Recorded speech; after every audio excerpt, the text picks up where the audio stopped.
Ibu ini menatap anak laki-laki di depannya. Tiba-tiba menyadari bahwa dia bukan anaknya. "Kamu bukan anakku."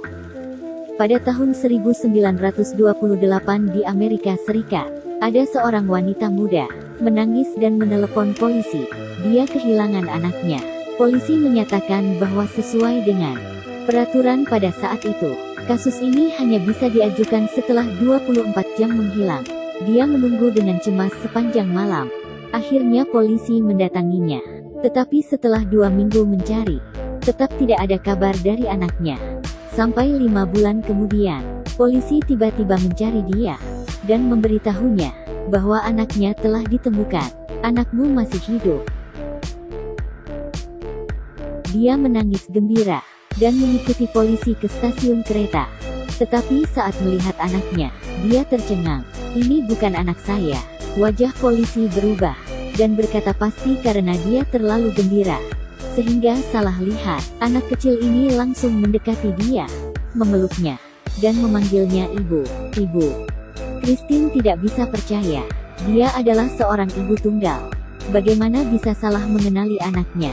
Tetapi karena campur aduk kegembiraan dan kesedihan, otaknya sudah tidak bisa berpikir jernih. Pada saat ini, sekumpulan wartawan mengelilinginya. Wanita ini didorong polisi dan terpaksa foto dalam keadaan tidak sadar. Kemudian mereka dibiarkan pulang. Hingga saat ini, Christine baru kembali sadar dan melihat anak laki-laki di bak mandi.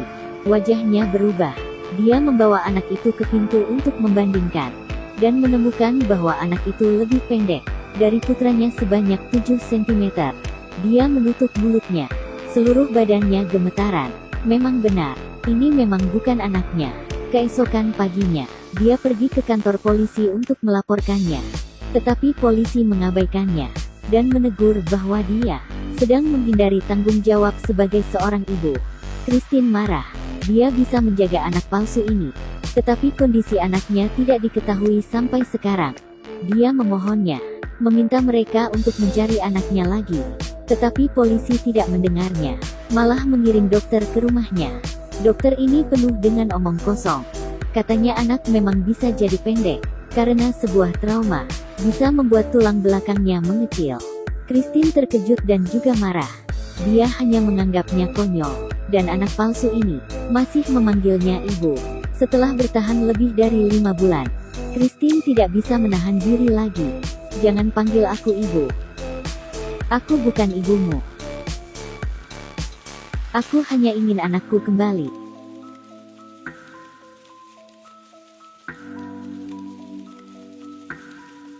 Yang tidak terduga oleh Christine adalah, saat dokter diwawancarai wartawan, dia menyalahkan Christine sebagai alasan membuat anak menjadi pendek.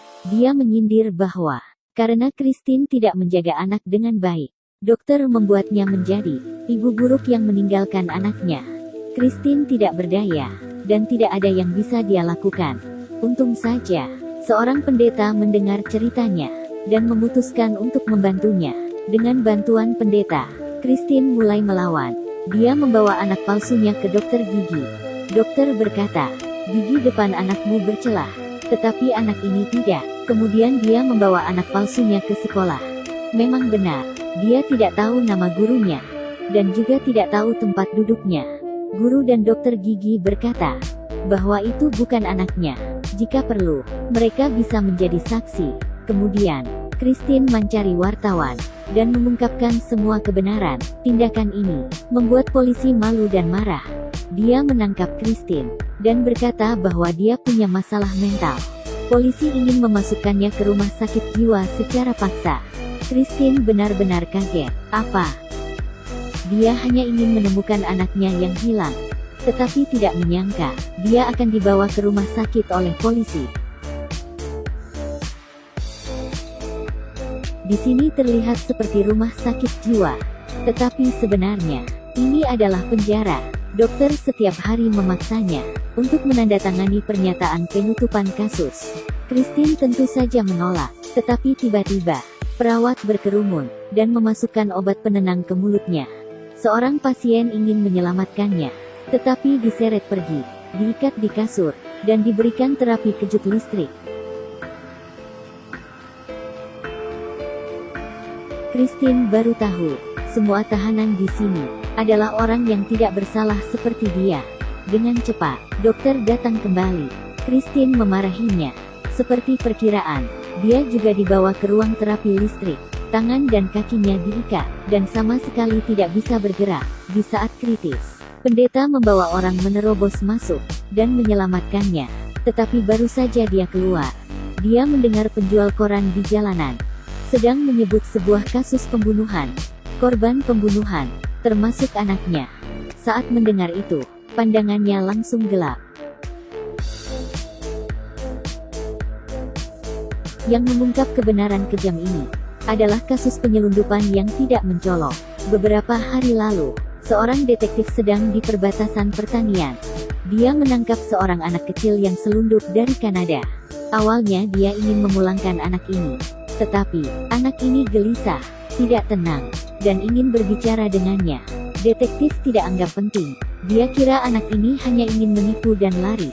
Tetapi saat anak ini berbicara, detektif terkejut. Kami telah membunuh beberapa anak. Apa? Dia memaksa saya untuk melakukannya. Dia berkata jika saya menolaknya, maka dia juga akan membunuh saya. Ternyata, sepupu anak ini adalah pembunuh psikopat. Dia telah membunuh lebih dari 20 anak, dan di bawah pemaksaan sepupunya, terpaksa menjadi pembantunya. Dia menangis, dan menceritakan pengalaman menakutkan ini. Detektif tidak percaya.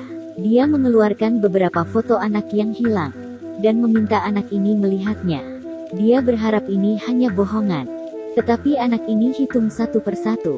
Beberapa anak yang hilang ini, ternyata ada setengahnya yang mati di tangan iblis itu. Dan di antaranya, termasuk anak dari ibu tunggal yang sedang membuat keributan di dalam kota. Detektif ini sangat terkejut, dan langsung melaporkannya ke polisi. Tetapi polisi malah bilang detektif sedang omong kosong, dan memintanya untuk membawa anak itu kembali dengan diam-diam. Dilarang membocorkan informasi sedikit pun. Setelah mendengar ini, detektif paham, tetapi hati nuraninya bekerja. Dia diam-diam membawa anak itu kembali ke pertanian yang sepi. Pembunuhnya sudah melarikan diri. Tidak ada seorang pun di sini. Dia minta anak itu menunjukkan lokasi mayat. Kemudian tulang-tulang tergali keluar. Kejahatan yang terkubur akhirnya terungkap. Anak itu berlutut dan menangis keras. Yang terkubur di sini tidak hanya 20 mayat lebih, tetapi juga masa kecilnya. Setelah kasus ini terkuak, seluruh kota terkejut. Kantor polisi Los Angeles dimarahi. Mereka hanya bisa mengeluarkan perintah untuk mencari pembunuhnya, dan terpaksa lepaskan Christine yang ditahan di rumah sakit. Christine dianiayai, kemudian mendengar kasus anaknya. Saat ini, kemarahannya melonjak. Dia meminta detektif untuk menginterogasi asal-usul anak palsunya. Di bawah interogasi detektif, anak yang palsu ini akhirnya mengaku juga. Ternyata, dulu ada seorang gelandangan mengatakan bahwa dia mirip anak Christine yang hilang. Pada saat itu, anak kecil itu punya sebuah ide. Dia menyamar sebagai anak yang hilang, dan datang ke Los Angeles hanya untuk bertemu dengan bintang kesukaannya. Alasan yang begitu konyol, tetapi membuat seorang ibu menjalani kehidupan seperti neraka. Setelah mengurus anak palsunya, Christine memulai langkah berikutnya. Dia meminta pendeta untuk meminta bantuan dari jaksa terbaik di dalam kota. Mereka mendatangi rumah sakit jiwa, menyelamatkan semua wanita di dalam yang tidak berdosa dan menderita.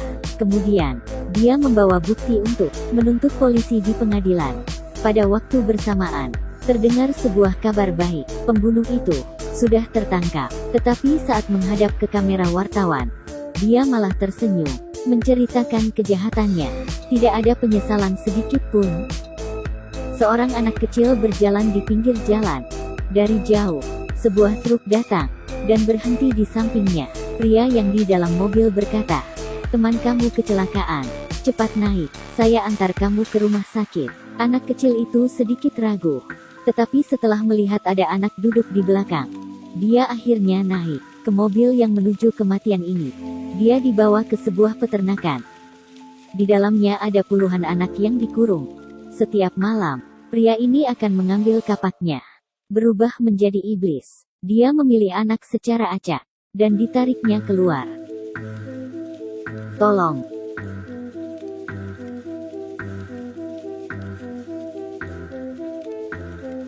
Akhirnya, persidangan mulai. Pembunuhnya dibawa ke pengadilan. Buktinya kuat, dia tidak bisa membantah sedikit pun. Hakim langsung memutuskan, dia adalah pembunuh berantai yang sebenarnya. Terdakwa kedua adalah polisi yang jahat itu, tetapi dia menyangkal segala hal, dan tidak mau mengakui bahwa dia mengurung wanita secara paksa di rumah sakit jiwa. Untung saja, pengacara menunjukkan bukti yang kuat. Melihat polisi masih ingin membantah, pengacara marah dan menegurnya. Dia sedang memperjuangkan anaknya, tetapi kamu malah memasukkannya ke rumah sakit jiwa. Saat kamu ingin menutupi kebenarannya, anak dia, dan juga 20 anak yang tidak bersalah, terbunuh secara brutal. Iya atau tidak? Iya. Beberapa hari kemudian, pengadilan memberikan keputusan, mencabut semua tugas polisi dan kepala polisi. Selamanya tidak dipekerjakan. Pembunuh juga dihukum mati. Setelah masa penjara 2 tahun, diakhiri satu ketukan palu.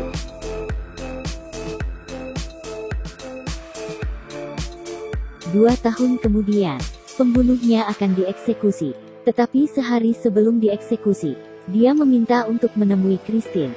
Katanya ingin mengatakan kebenaran. Christine tercengang. Mungkin anak dia masih hidup. Dia bergegas menuju ke penjara, tetapi pembunuh itu malah tidak mau berbicara. Ini berkaitan dengan hidup anaknya. Tidak bisa menahan diri lagi. Dia marah dan bertanya, "Kamu jawab aku, apakah kamu membunuh anakku? Jawab aku." Tetapi pembunuhnya tidak menjawab. Dia kembali berharap, tetapi harapannya dipadamkan. Tiba hari eksekusi. Dia mendatanginya, dan melihat langsung iblis pembunuh itu juga bisa takut. Saat digantung di tempat eksekusi, ternyata kakinya juga bisa gemetaran. Menangis ketakutan, dia merasakan sedikit kepuasan. Setelah sakelarnya ditarik, iblis ini telah mengakhiri hidupnya yang berdosa. 5 tahun telah berlalu, Christine menerima sebuah kabar baik. Seorang anak laki-laki lolos dari tangan iblis dan ditemukan oleh polisi. Christine dan ibu anak tersebut bergegas ke kantor polisi. Anak itu sedang menceritakan pengalamannya kepada polisi. Waktu itu, mereka menemukan ada kawat yang sedikit longgar. Kemudian mereka merobeknya dan melarikan diri. Tidak menyangka, lubangnya terlalu kecil, dan dia tersangkut. Saat dia meminta bantuan, terdengar oleh pembunuh. Untung saja, ada seorang anak yang balik dan menolongnya keluar. 3 anak kecil ini berlari ke kegelapan. Pembunuh marah dan menembak gila dengan pistol. Oleh karena itu, mereka terpisah. Dia bersembunyi ke dalam sebuah panti asuhan. Karena ketakutan, dia tidak berani kasih tahu siapapun. Sampai baru-baru ini dia mendengar radio. Baru dia berani datang ke kantor polisi. Dia tidak tahu apa yang dialami kedua anak lainnya.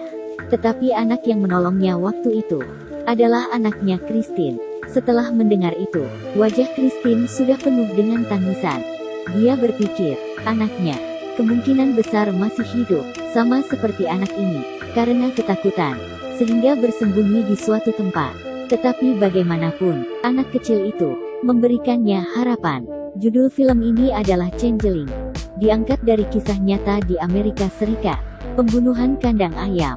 Wanita ini mencari anak laki-laki sepanjang hidupnya, tetapi hingga mati pun tidak menemukannya.